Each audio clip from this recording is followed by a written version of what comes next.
Yuk, jadi guys, di minggu kemarin gua sama Bro Adi sempat ke Gunung Sindoro ya, Bro. Sindoro, via ya? Alang-Alang Sewu. Dan di situ juga gua sama Bro Adi sempat mengalami kayak ya ada sedikit-sedikit cerita-cerita yang berkaitan dengan mistis sih.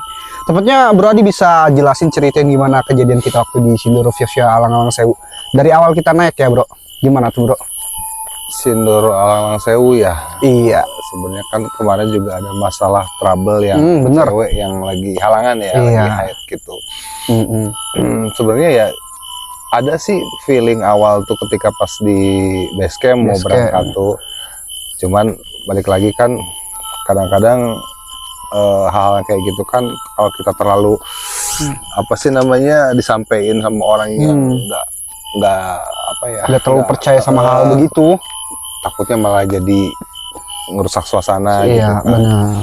Cuman ya sempat ya udahlah gitu, mungkin mudah-mudahan nggak ada apa-apa gitu kan. Pihak basecamp juga kan udah memperingati ya yang basecamp itu waktu di itu. Ya betul, kemarin tuh kita ada berapa orang sih kita berangkat tuh? Kita berangkat tuh sekitar orang 30 hampir 40-an lah. Yang ceweknya 5 ya? Cewek ada 5 orang. Iya. Dan kebetulan satu ada yang sedang halangan.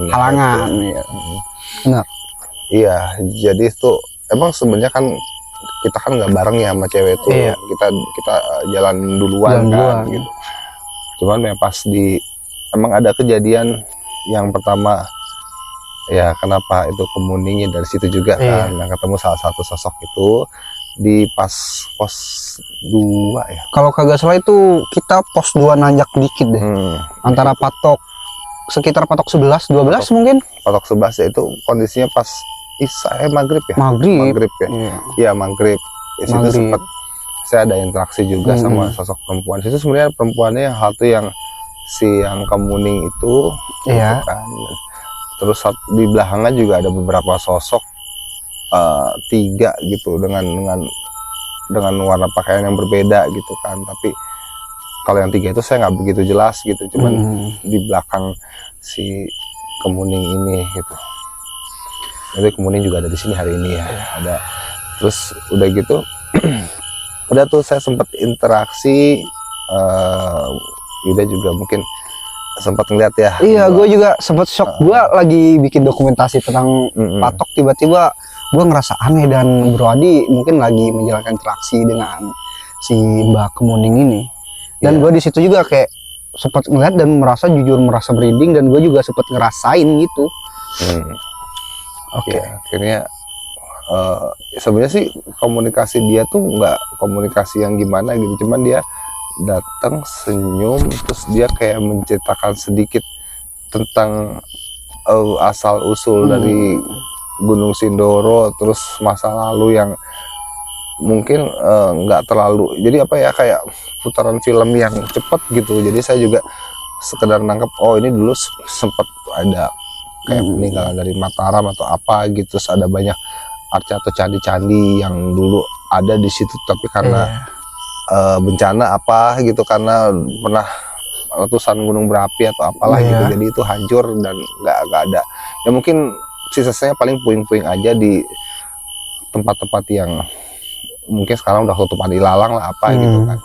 Nah itu aja sih komunikasi itu. Dia kayak sebenarnya dia nggak ngasih tahu namanya waktu itu, dia cuma datang senyum, terus tiba-tiba tadi tuh siapa ya, keinginan tawar saya tuh tiba-tiba pas lagi setelah komunikasi itu kan jalan tuh jalan tuh, terus ya ada nama itu gitu kan.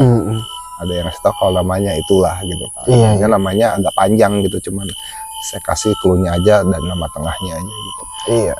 Udah kita kan jalan tuh nggak ada masalah apa-apa kan dah. Sampai ngecamp itu ya. Sampai ngecamp terus aman-aman aja ya ketika di Sindoro tuh ya. Nah terus apa namanya, sampai kita summit ya. Nah summit itu kita jam 2. Kita duluan summit jam 2, bener jam 2. Iya, karena kita ngejar nyantai kan, jadi biar nggak terlalu. Karena kita juga pendaki, istilahnya tuh pelet bento gitu tuh. Pendaki lelet bentar-bentar foto. Iya, kita ini juga lah apa sih namanya, cari apa spot-spot foto juga, foto yang gitu, jadi cakep gitu. nyantai gitu kan, dan sering-sering Benar. sebat-sebat juga kan kalau sebenarnya. Itu di pos berapa dah? Di pos 4 ya? Pos 4 naik dikit. Nah, dan di situ kita nggak berdua, kita ditemenin dari teman kita Si S si lah ya. ya S itu, dan alhasil kita summit itu bertiga, dan tiba saatnya ada sebuah batu besar di atas pos 4 Labyrinth Stone, dan di situ ada shelter, dan di situ gue juga ngeliat Om Adi lagi berinteraksi lagi nih. Nah, apa itu Om yang diinteraksiin? Iya, sebenarnya waktu itu saya nggak sadar kalau itu ada batu ya. Iya. Gue nggak sadar waktu itu ada batu, cuman gue lihat shelter aja, bekas shelter sih, bekas apa? Bekas emergency blanket aja gitu. Di tali, kayaknya bekas orang ya. atau gimana nggak ngerti. Tiba-tiba kayak ada yang narik untuk komunikasi. Jadi situ ada 3 orang ya. Iya. 2 perempuan, satunya tuh si Muning tadi, yang satunya lagi tuh laki-laki. Dia itu bisa dibilang umurnya tuh nggak tua-tua amat ya, cuman dia punya tampang yang agak serem gitu loh. Iya. Agak-agak apa namanya, kayak marah atau gimana. Dia sempat bilang, yang saya tangkap sih ya, sempat bilang gitu kan, takdir dia di sini gitu, dia nggak boleh pulang gitu. Maksud saya tuh siapa gitu, cuman kan saya nggak tahu ketika obrolan itu terlalu apa ya, kayak gitu, bukan berisik ya, kayak gue nggak bisa setelah ngomong gitu, mereka tuh kayak udah kayak ribut debat, tapi pakai bahasa Jawa juga sih, aku juga kurang paham gitu. Tapi kalau lihat juga katanya dia sempet gue ngomong bahasa Jawa juga. Gue denger lu sempat bahasa Jawa kuno, dan antara pertengahan Mataram kuno, Jawa kuno gitu, dan gue nggak ngerti bahasa lu itu. Iya, gue juga sebenarnya nggak ngerti gitu, gue kan nggak sadar gue ngomong gitu, udah aja gitu. Tapi gue pikir udahlah. Sebenarnya pas ada itu ya, saya ngerasa ini siapa yang maksudnya nggak boleh pulang. Iya. Kan? Nah, saya nggak tahu tuh waktu itu kan, ternyata setelah naik puncak ternyata yang orang yang head itu teman kita kejadian di daerah situ ya. Dan singkat cerita, setelah kita summit turun dari puncak, kita berpapasan nih dengan teman kita si FT, sebut aja namanya FT ya. Nah, si FT ini kebetulan bukan dia yang head itu HS. Nah, si HS ini rekah nih pengen muncak, sedangkan dari pihak BSM udah bilang kalau kita lagi berhalangan nggak boleh, karena emang si Doro tuh masih ada tempat-tempat suci katanya. Iya, betul. Nah, setelah di situ akhirnya kita sampai area camp, lama tuh kita kagak itu kan, kagak ngeliat mereka turun, sampai kita tunggu dari jam 12 kagak turun, jam 1 kagak turun, akhirnya kita mutusin turun buat ke base camp dulu. Betul. Dan di situ kita baru mendengar selentingan, ada kabar bahwa di atas itu ada yang trouble, dan yang trouble itu nggak jauh dari batu besar dan shelter emergency blanket tempat si Bro Adi tadi berinteraksi. Iya, betul.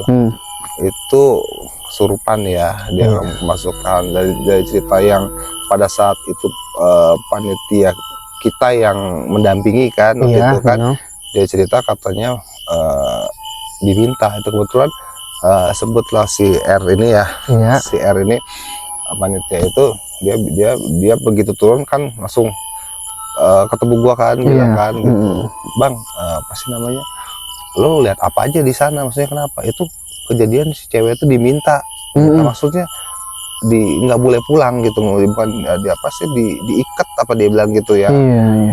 Pada saat itu kan kondisinya kan saya juga mungkin udah capek, udah ngantuk, jadi nggak terlalu fokus gitu ngedengarnya, dan udah crowded kan, karena kita udah capek, pengen pulang banget kan gitu kan, udah ada yang mau kerja besoknya. Udah apa sih namanya, kita udah ngelewatin estimasi waktu tuh udah jauh banget ya, untuk balik lagi ke Cilegon gitu kan. Ya udah nggak karuan gitu kan. Jadi saya nggak, ceritanya tuh nggak terlalu nyimak gimana gitu, tapi saya pikir bener nih trouble, saya bilang gitu kan. Terus tapi sebelumnya itu kan emang kita juga dialog sama orang base campnya kan gitu kan. Cerita tapi akhirnya tuh saya tuh ada apa sih, keinginan untuk ngomong, Mas itu yang atas ada yang lagi haid, saya bilang gitu. Aduh, kata si masnya gitu kan, yang orang base campnya. Orang base campnya. Gimana itu, terus ya tapi ya udah kita tunggu aja, mudah-mudahan nggak lebih dari jam 12 gitu. Kalau misalnya kalau coba dari informasi dulu, kalau emang udah nggak ada informasi baru dari pihak basecampnya, rangernya kali ke atas gitu kan. Iya, turun tangan ke atas dia. Turun tangan gitu kan. Ya sempat di situ udah mikir, aduh jangan-jangan itu. Nah, ternyata benar si R itu cerita gini. Terus gimana ya, dia tetap nggak mau, akhirnya negosiasi antara si R sama si makhluk yang menahan itu gitu kan.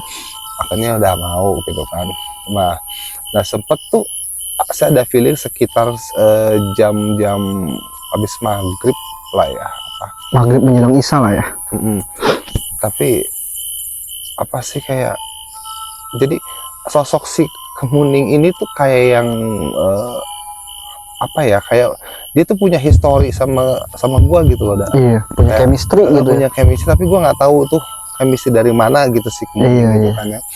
Nah, terus apa, gue sempat pas kita bercanda, nggak ingat nggak pas apa ya, kita kan bercanda sambil ngomong ya hujan gitu kan. Tuh, iya, coba gue sambil Kemuning kasih dia hujan gitu kan. Oh iya, itu gue ingat kita berpapasan di pos 2, ada pendaki yang baru naik dan dia ngekeh pengen hujan nih sorenya supaya besoknya cerah. Iya betul. Dan akhirnya lu bilang Kemuning kasih hujan, dan nggak lama dari situ kita turun dari pos ojek, terjadilah beneran hujan gede banget. Walau alam sampai malam. Iya. Ya, cuma sempat di situ gue ngomong udah nggak ada. Ya saya bilang tolong sih, saya maksudnya jangan ada kendala, kita juga kan mau pulang capek. Di dalam hati aja sih pas ketika saya turun tuh kayak perasaan tuh pokoknya siapapun itu tolongin, maksudnya jangan sampai ada tim teman-teman kita yang akhirnya bermasalah atau apa gitu. Mudah-mudahan lancar semua. Gue sempat kebesit pikiran kayak gitu kan pas di hati gue gitu kan pas turun itu kan. Udah turun, udah beres. Kita kira jam berapa? Jam 11 ya mereka nyampe ya. Mereka nyampe itu sekitar hampir jam 12-an. Jam 12-an ya. Jam 12-an nyampe. Iya, sampai jam 12. Jam 12-an. Ya pada waktu itu kan ya udah alhamdulillah kita seneng kan mereka turun gitu, udah ketemu gitu. Alhamdulillah selamat semua. Nah yang lucu lagi kan yang di antara 5 itu kan dari awal juga kan kalau gue pribadi kan nggak sempat ngobrol atau apa, gue nggak tahu tuh mukanya kan nggak apa, nama-namanya juga gue nggak tahu kan, karena OT kan gitu biasanya masing-masing gitu kan, masing-masing aja.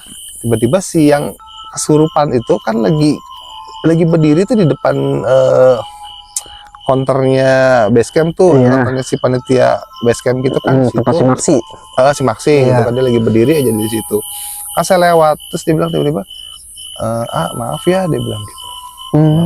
Apa sih namanya, jadi telat nih, ada masalah di atas tadi.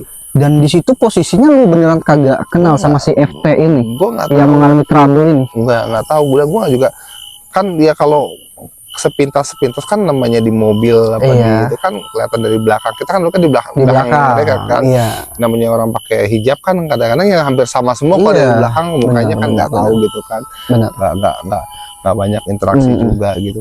Akhirnya ya gue pikir sempet nge-like juga sih, maksudnya ini siapa gitu, ini yang ini aja saya ini yang di atas tadi, saya bilang ya maaf ya kata gitu. Pas dia senyum kok mukanya kayak Kemuning, saya bilang gitu kan ya. Oh ya udah mungkin oke. Sebentar. Ya. Kok Kemuning. Ya emang Kemuning juga ada saatnya di sini. Kemuning ada di sini saat ini. Jadi berapa hari setelah dari ini ketika emang foto lagi ya. Jadi Kemuning itu emang pas tadi balik lagi yang udah dia senyum terus ngelihat nunjukin kalau kayak Kemuning, ya udah oke deh, berarti mungkin yang saya inilah masnya mencocokologi ya gitu. Jadi ternyata yang saya temui di pos 4 itu Kemuning dan satu perempuan yang mungkin agak lebih tua kayak dari kerajaan, dari yang udah tua entah Mataram atau apa, dan satu laki-laki yang itu mereka tuh berdebat, nggak tahu tuh mungkin ya salah satunya itu gitu loh. Mungkin ya balik lagi sih, bukan saya ibaratnya suatu kebetulan atau apapun misalnya gitu, yang namanya bangsa halus kita tidak pernah untuk apa sih, mengakui kelebihan atau mengagungkan mereka yang terlalu berlebih atau segala macam. Cuma balik lagi ya, semua itu kan ketika kita berdoa ke gunung atau mungkin ke tempat yang sakral atau apapun tempat-tempat yang kita tidak pernah jamah gitu. Ketika kita doa pasti kita memberikan energi positif gitu loh ke suatu tempat gitu kan. Kita doa, kita ucap salam, atau kita mungkin berserah diri ke situ kepada Tuhan gitu kan. Itu kadang-kadang ada energi positif yang mungkin bisa ditangkap dari makhluk-makhluk seperti itu sebagai bentuk energi positif gitu kan. Iya benar. Jadi ketika kita misalnya bukan minta bantuan dalam kesulitan dan kita butuh bantuan, terkadang mereka suka membantu karena ya faktor karena mereka juga karena doa kita gitu, mungkin kita kirim Al-Fatihah lah apa ke gunung atau ke tempat itu gitu kan sebagai bentuk keselamatan atau apa. Nah itu yang terjadi, mungkin ya saya positif aja lah gitu kan. Mungkin saya pertama ketemu terus saya ada chemistry, terus saya dalam hati saya tolong dong, maksudnya jangan sampai ada yang mungkin ada energi atau mungkin doa saya yang kan mereka kadang-kadang kan suka bisa nggak denger apa yang kita pikirkan kita rasakan gitu. Kita rasakan aja kadang-kadang mereka juga udah nangkep sinyal energi atau mungkin vibrasi dari kita gitu kan. Makanya ya udahlah, bersyukur aja. Pulang tuh si sosok Kemuning itu, jadi sampai saya itu kayak ada perasaan kayak kok kangen ya sama dia gitu. Gitu. Jadi setiap apa namanya kayak sekarang aja gitu, ketika saya bilang nama dia tuh kayak seolah-olah entitasnya tuh ada di sini. Ada muncul hadir di sini. Ada di sini gitu kan. Entah itu dari mana, aku juga selama ini belum tahu ya kalau misalnya hal-hal yang sampai namanya itu saya tanya itu ada dari pihak Basecamp juga sempat pernah kenal gitu sama sosok itu sempat didatengin apa di lewat mimpi atau apa gitu. Entah, pernah dia juga cerita, saya memvalidasi, bukan validasi dalam arti apa, saya tanya juga di pihak Basecamp kan, saya ngobrol juga sama Basecamp, Mas saya gini-gini ketemu sosok, oh iya benar di situ ada mata air kata dia gitu kan. Iya benar. Salah ya, itu mata air kalau nggak salah di pos 2-nya ya pertengahan pos 2, antara pos 1 hampir ke pos 2. Iya di situ itu katanya ngejaga gitu kan. Cuma kan saya balik lagi kalau alam lah kalau kayak gitu kan. Cuma saya bener ada perempuan dengan sosok seperti ini. Oh iya ada. Itu dari pihak Basecamp ya yang bilang ada. Dari Basecamp ya, sempat ngobrol juga kan. Karena kita ngobrol tuh pas lagi nunggu teman-teman rekan kita belum turun kan. Pihak Basecamp juga kan ikut ngobrol kan. Dan sempat ngobrol panjang juga kita di situ. Panjang juga di situ. Ya seperti itulah gitu. Jadi Sindoro tuh buat saya tuh bukan sekedar gunung yang cantik gitu, tapi juga menyimpan misteri yang luar biasa gitu. Dan mungkin kalau misalnya saya lebih lebih membuka lagi untuk mencari tahu tentang sejarah atau mungkin tentang asal usul atau itu mungkin terbuka. Cuman balik lagi seperti itu, kadang-kadang kan bangsa-bangsa mereka juga tidak semuanya yang suka untuk diungkap identitas dan sejarah mereka gitu. Kadang-kadang mereka suka memplesetin atau mungkin membuat seolah-olah sejarah itu tidak seperti yang sebenarnya. Nah itu banyak kan juga seperti agar apa, mereka juga mungkin punya alasan sendiri agar suatu rahasia yang mereka jaga itu terjaga. Mungkin mereka juga punya privasi mereka punya masing-masing. Privasi lah gitu. Jadi yang punya privasi itu bukan hanya bangsa manusia ya, tapi bangsa mereka juga punya privasi. Iya pasti gitu. Punya privasi, punya sesuatu yang mereka apa sih namanya kayak anggap itu sesuatu yang sakral gitu kan. Iya benar. Nggak boleh untuk orang lain tahu atau orang lain lihat gitu. Itu kepercayaan seperti itu masih sangat kental di apa sih di negara kita, termasuk yang terutama di Pulau Jawa ya. Masih sangat kental banget gitu. Jadi begitu cerita Sindoro via Alang Sewu. Iya intinya ya kita kalau misalnya untuk pendaki-pendaki sekiranya kalau misalnya emang kondisi fisik tidak memungkinkan, jangan memaksakan lah. Kita harus menurunkan ego kita. Betul. Iya. Sudah gitu jangan pernah bawa masalah apapun ke gunung. Benar.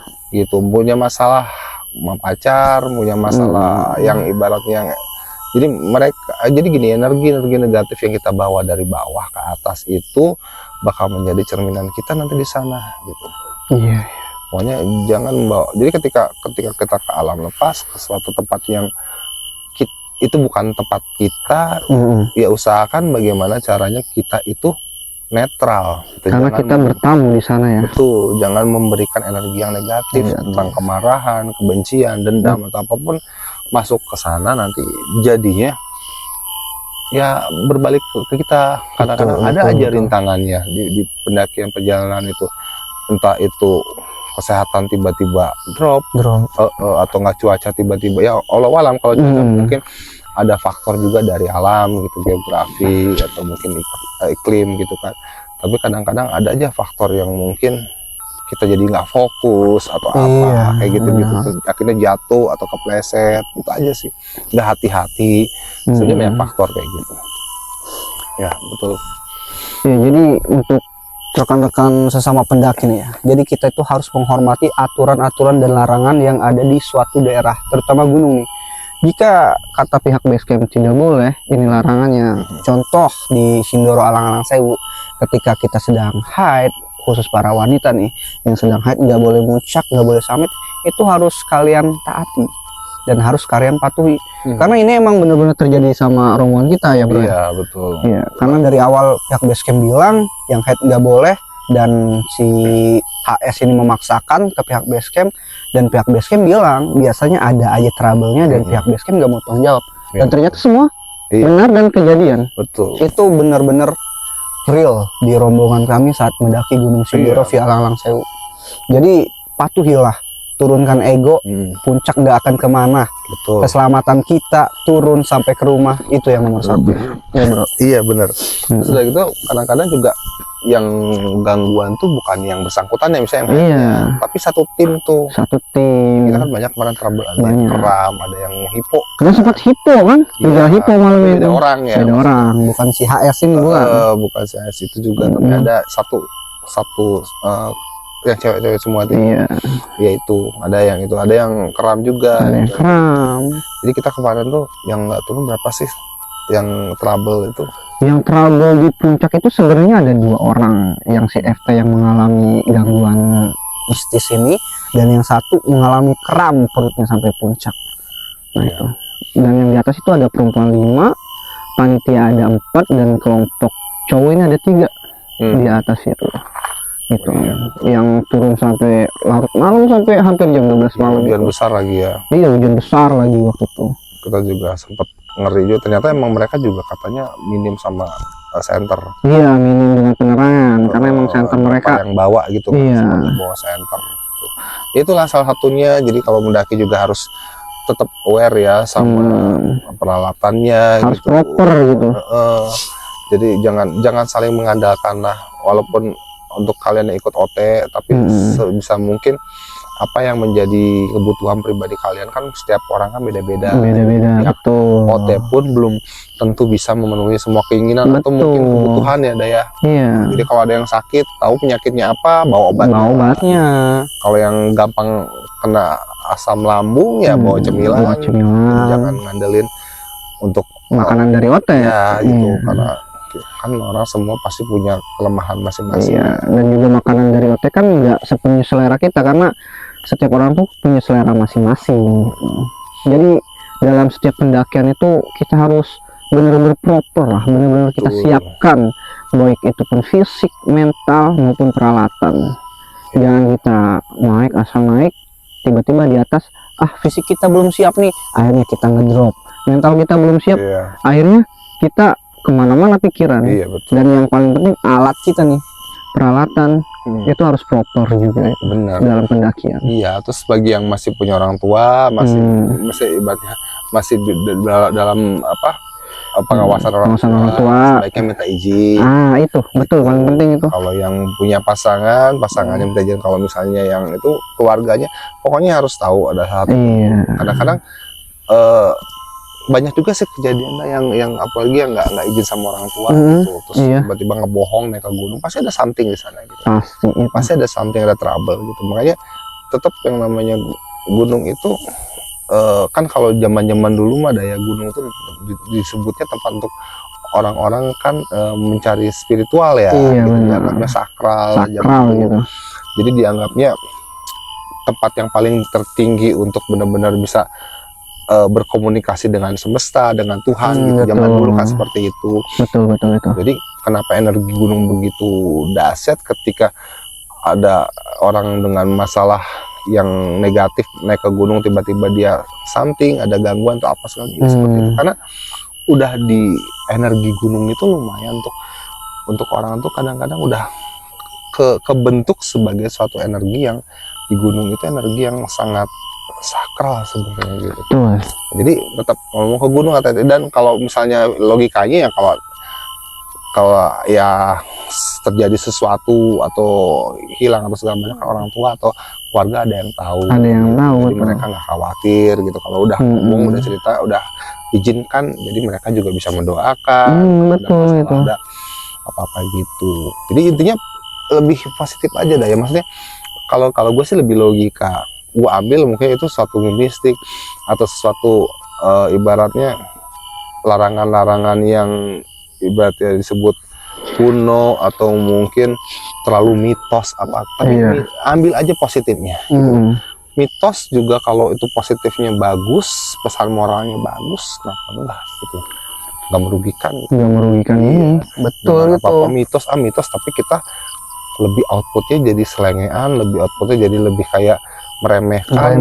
Atau mungkin menganggap leluhur-leluhur yang dulu udah ngebentuk itu tuh jadi kayak yang disepelekan gitu loh. Jangan sampai kayak gitu. Jangan sampai ada mindset pola pikir yang meremehkan. Betul. Jangan sampai, apalagi kita bertandang, bermain, bertamu di alam. Karena itu bukan tempat kita, dan kita itu sifatnya hanya bertamu, ingin menikmati keindahannya, dan kita harus sopan. Iya betul banget, tidak. Betul banget, gue setuju.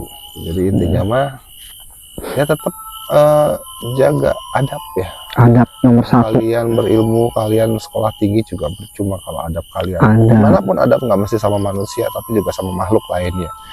Binatang juga kita butuh adab gitu kan. Ada kucing ngeong-ngeong kita nggak suka, kita tendang, itu bukan sesuatu orang yang beradab gitu kan. Betul. Nggak boleh gitu kan. Intinya itu.